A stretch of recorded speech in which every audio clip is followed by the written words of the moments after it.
Hey everyone, here we are in week 2, which starts July 7th and runs through July 17th. So I had changed things up a little with the offering of the course this year in that I added some information about critical assessment and some overview of what assessment's about. That was based on feedback from the past few offerings of the class, but that means I bumped down the information about the Kirkpatrick level into this week. So this is when we're going to start getting into kind of the frame for our next 3 weeks, talking about how is it that you match up your assessment need with the appropriate tool and how do you feel comfortable using the tool. Those are kind of our big plans for the next 3 weeks. And so we start with this orientation to the week video, which is what you're watching now. So hopefully that went all good. And then we have module 2, our learning outcomes. And so the goals for this week are for you all to comprehend what I mean by the Kirkpatrick levels. And then we're going to be looking specifically at level 1. So what kind of assessment tools do you use? What kind of student information you get from level 1? And how do you draw conclusions? And so the benefits and challenges of level 1. And then the ACRL project outcome survey is another thing we're going to talk about. So let me go back to our module for this week. So the first reading is by Dominic Turnbow and Annie Zeidman-Kopinski. Don't use a hammer when you need a screwdriver. How to use the right tools to create assessment that matters. So this is a scholarly article from Communications and Information Literacy that sets up how information literacy can use the Kirkpatrick levels. And then because it's not a requirement for information literacy to use Kirkpatrick, Eric and I had modified it a little bit. We think there's a lot that Dominique and Annie talked about and that inspired this course, but in order to fit the needs of the students and within the parameters of the course, we made a few adjustments. And so I have a brief video that talks about how we'll be using it in this class. And remember that with all videos, you can use the little cog in the lower right-hand corner to speed up the speed of the playback. Then I have a brief essay on level 1 specifically. So we start off with like the Kirkpatrick overall, and now we're really digging into level 1. And then there are 2 brief videos, about 5 minutes each, by Eric that talks about level 1 assessment in particular. And just a brief peek, level 1 is asking about how did your participants react to the session. So it's all about student reaction. So Eric kind of summarizes it, what it looks like in the library context, and provides some tips. One of the most common tools that is used to get information about student reaction is surveys. And there is a wonderful product put out by ALA called Project Outcome. First they created it for public libraries, and it was so popular then they created an academic library version. And even if you don't work specifically in an academic library or are an ACRL member, I still think knowing about this tool is really useful. And what Project Outcome did was created a set of 5 or 6 surveys that any academic library could use.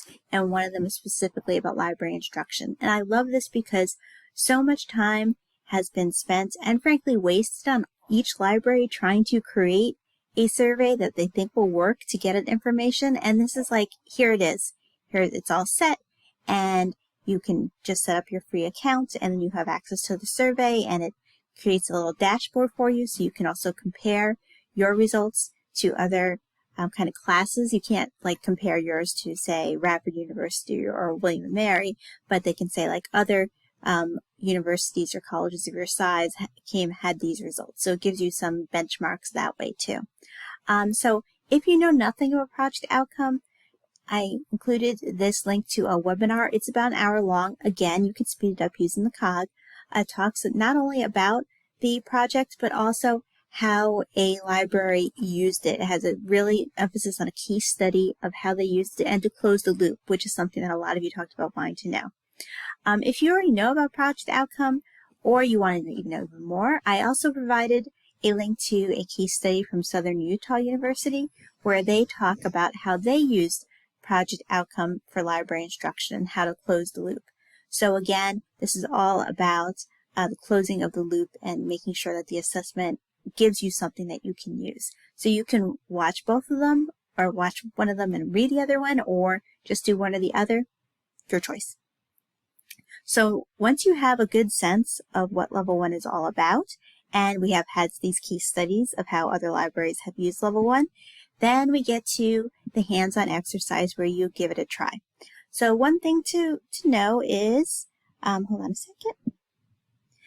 So one thing that I had done is went through your introductory posts, and I did a content analysis of what it is that you all were hoping to get from this class. And so I created some basic themes, and then if I saw the theme replicated, I put little plus signs next to it.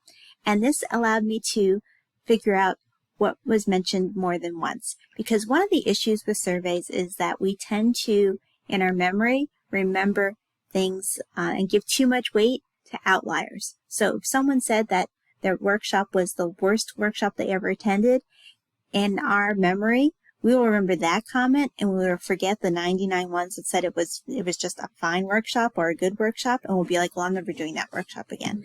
So it's really important when you are doing survey work to look for themes and not focus on specific comments. And so what I had done again was I went and identified some common themes and saw where were the comments kind of gelling, where were they focusing around. And from that, I knew that for this class, I want to definitely help people increase their assessment knowledge and get practice creating assessment tools. And there was a lot of interest in rubrics, which we'll tackle on week 4. And again, closing the loop.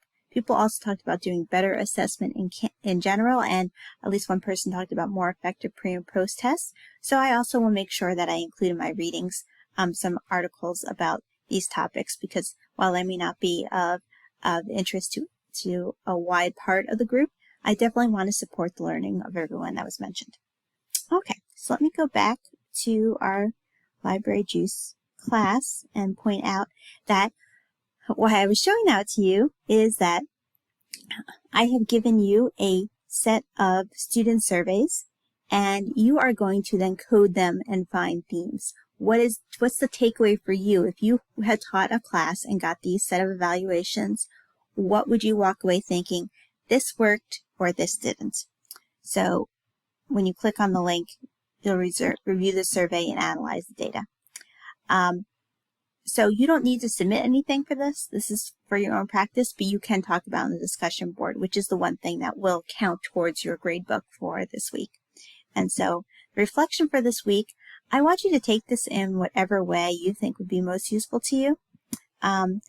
You could talk about what was the assessment project like, what were the pros and cons of assessing this level, what did you learn from the exercise, or you could talk about past experiences you've had in the past and how this activity compared.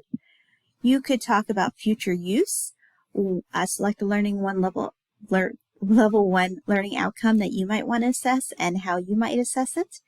And then also you could think about what questions do you still have about level 1 type assessment, and then I and your classmates can pitch in there.